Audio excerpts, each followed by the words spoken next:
Sometimes something comes along that kind of changes everything that you do. And this Makerbox Challenge was definitely that. It came so much more than I imagined it was going to be. I met another maker called Nate of Simply on Nate back in the first year of Maker Central a couple of years ago. He makes knives and melts plastic for the handles, or wood or bronze or lots of metals, forges little dice that say yes, no, hell no on them, makes these amazing little pocket skulls out of bronze and brass and the like. And there's a little bit of this sort of pirate aesthetic going on. I think it's pretty cool. And actually what he does these exquisitely beautiful objects that are really desirable, that you really want to own. I was kind of blown away by what this guy does. He's a hugely talented maker.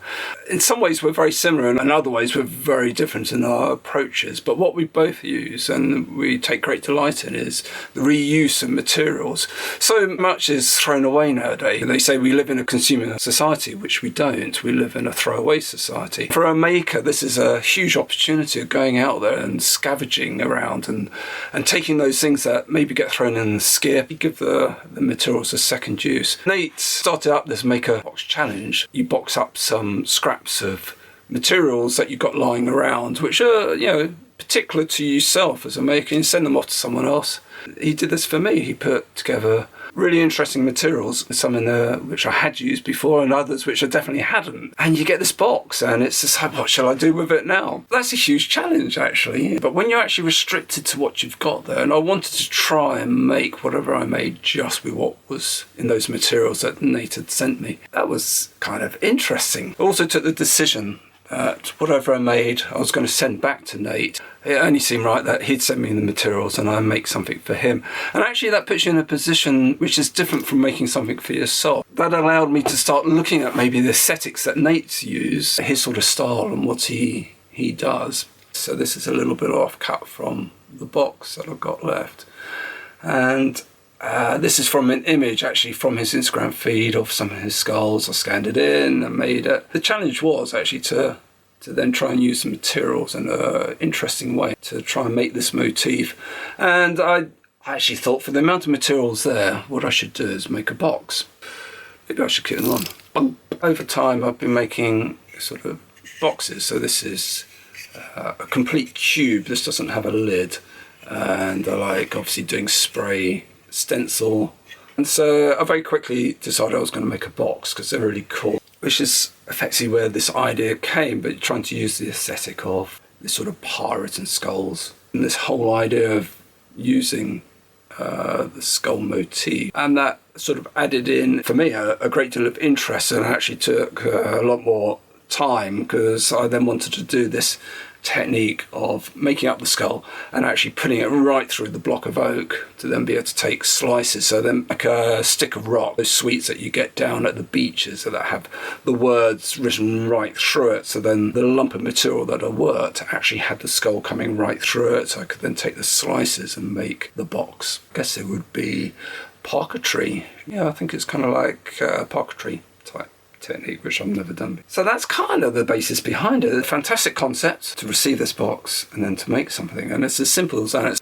So part of this non-vlog is actually to give you an idea of what the project's about, but it's also to give a voiceover of the video itself. So it's for people like Chris Fisher, who can't see, likes my videos, so he can get a bit more of an essence of what's happening. I'm going to go through, I've got a tablet here, so I'm going to do the video so that you can get an idea of what's going on. We'll probably stop and I'll talk about some of the bits as we go through, because this was quite an intricate project for me, and it was, my first edit was at least 15 minutes long, which is far too long for me. I like to have like 3 or 4 minute videos, and I eventually got it down to around about the 5 minute, which I was fairly pleased with. So it's pretty truncated, and I go through all the steps pretty fast, but hey, you're makers, you kind of can get the idea. So that's what it's about. So let's get it started.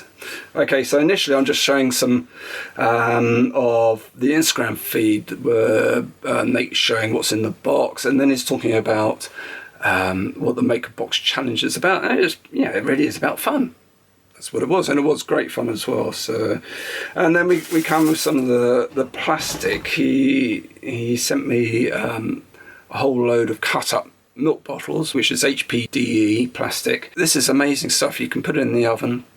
It kind of melts down, but into sort of a gooey mess, and you can form that into lumps of plastic. And I needed the plastic really fine, so I made up a block, then put on my lathe. I then I put sheets of paper all around it to collect all the bits and all the shaving, and then I put it back in the oven again. The reason I wanted really thin bits was that I wanted plastic within copper tubes that were in the box to make the eyes, so that you'd have the copper rings around the eyes and then the plastic with it. Nate gave me 2 pieces of 22mm copper pipe, and I needed 15mm copper pipe to make the eyes and make the skull the right size for the lump of oak that I had to make the box. This old Tony, amazing machinist, watched all his videos, and I learned this amazing technique where you can take the 22mm pipe, squeeze it together, and it turns into 2 15mm pipes. Pretty amazing stuff, actually. So I took some filings from it, and I squashed the pipe down so that it's sort of not round, because the skull's eyes aren't round. And then I mixed the filings that I've taken in with the chippings of the plastic, so that the idea is that you get some sort of glint in the eyes. Shoved it back in the oven. I plopped the pipes in so that they would expand and be as hot, and then I effectively filled up the pipe with the HDPE, which is pretty hard. You're having to hammer it in, hopefully get it right to the end, which you'll see a bit later. I didn't achieve on all of them, but then you get around that in other ways. In the box there's some mango wood, which is incredibly coloured. I'm colourblind, but I could even see that this stuff was really orangey. So I planed that up, and this was going to be kind of the body of the skull, as the part. So I routed it out effectively so that cut it up into bits, and then I glued in the eyepieces. So effectively I'm building up the skull. Then I took some more strips and some strips of HDPE, glued those up to make the nose, and then I did a similar piece with the teeth. And then it's a case of shaping everything, gluing it all up. I then needed to shape the skull, and it had to be the same from one end to the other, so it was this sort of stick of skull rock. So I took the stencil of the skull, I sprayed it effectively on both ends, and then that gave me the shape to be able to plain bit of sanding down to the skull shape, and I knew it would be the same from end to end. And then we had the lump of oak, and this piece of oak was amazing. I think Nate called it a barn oak, but it's in the round, it's got really deep fissures in it, it's got embedded nails, so a lot of character. The idea is that we would get the skull actually going right through this thing. I needed to dress up one side so that I had a surface to work on. Evolution Power Tools very kindly sent me their bench saw, which I think is the art. I'm just going to have a look. It's the R255 MTS table saw.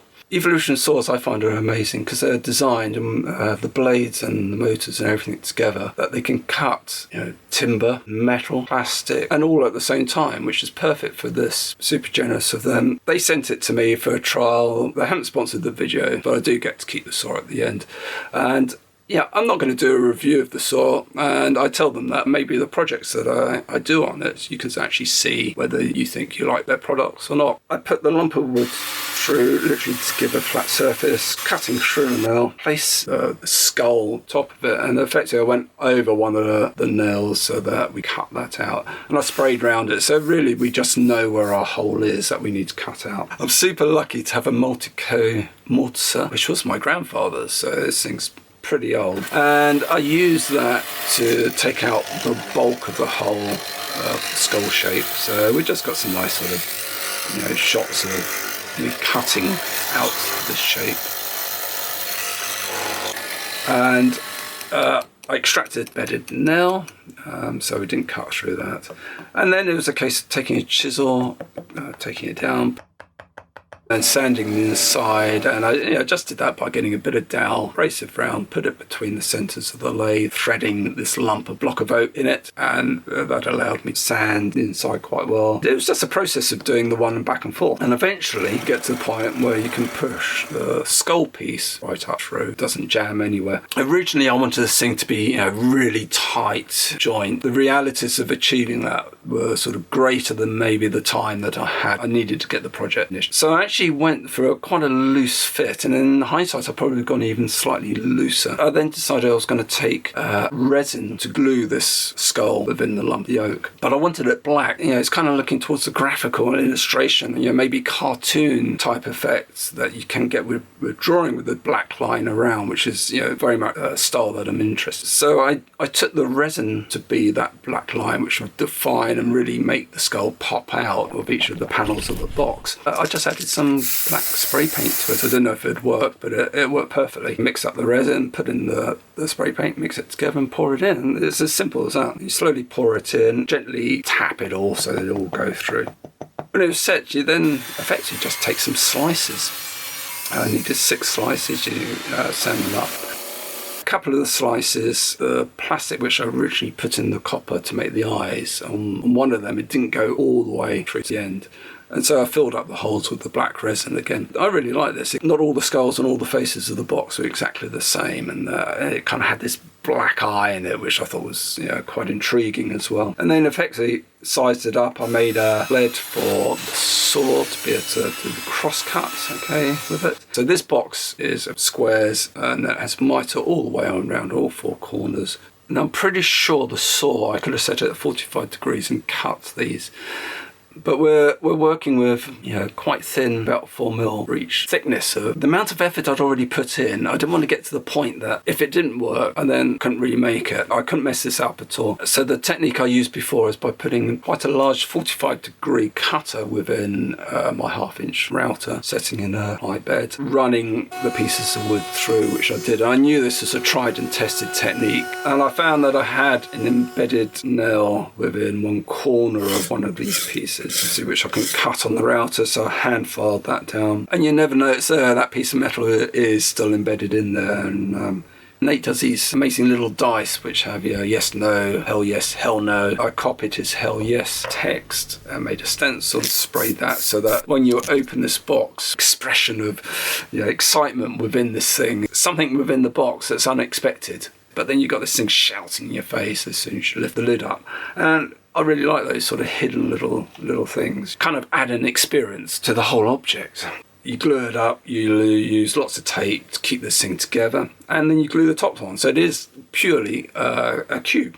Often I will put ply splines in the miters to add additional strength. Also I had to cut 4 slots in the edge of the box, slightly angled, so effectively you sort of get a dovetail effect. But they weren't measured out to perfect millimeters because I wanted a certain randomness and a quality to the box that was a little bit misshapen that maybe a pirate had made. There's thinking along those aesthetics and trying to get something that has that feel. So I decided to do the splines with metal. Great thing about getting these maker boxes is that you get materials that you haven't ever come across before. So within the box, an old drum cymbal. Nate was saying it's bronze. So I sliced off little triangles, glued them in with Gorilla Glue. So you had loads of these things all sticking out really jagged, and then very, very carefully sanded these out so they were nice and flush with all the surfaces, and they glinted, and they also picked up with the copper and the eyes of the skulls. Then the scary bit comes. I want to make this into a box, and you want a lid. Very carefully cut right round the box and cut the top off. And there you see hell yes in the bottom of the box. A bit of aluminium, and cut some strips off on the evolution saw. And I brazed those together and effectively made a little lip for the lid so that it would all keep in place. And I glued that in again with a little bit of the Gorilla Glue, which is great because it sticks metal and wood and stuff. I find it's really good for this sort of situation. And then we've got a pot of pry wax, a little bit of stop animation, this thing spinning around, the top coming off. And I had applied wax to the box to really bring out the timber. And then we finish off with again some stop animation of the box spinning around, and then you start zooming in onto the skulls And then we end just with some footage when I presented it to Nate at Matt and Johnny's barbecue. We've got Adam there from AE Woodwork. Go and check him out as well. There's about a dozen makers there. It was great afternoon we had. Thanks, guys. Really special, hopefully for Nate, but it's also special for me to be able to make an object for another maker. It's not something that I've ever done before, and yeah, no, it did feel great. And there is definitely some of that. You want to produce some of your best, most interesting work because it is another maker, and they really will appreciate the effort, maybe the ability that you can put into things. If I hadn't made it for Nate and I'd been making this for myself, it wouldn't have been as special. It would have been a lot more mundane, more kind of the work that I do every day. And actually, by doing this and making it for another maker, pushed me to places that I'd never been to before, and techniques that I hadn't used, and the whole skull aesthetic, which I hadn't been interested in. But actually now it's just like, yeah, that's cool. Maybe I'm going to play around with that in some different ways.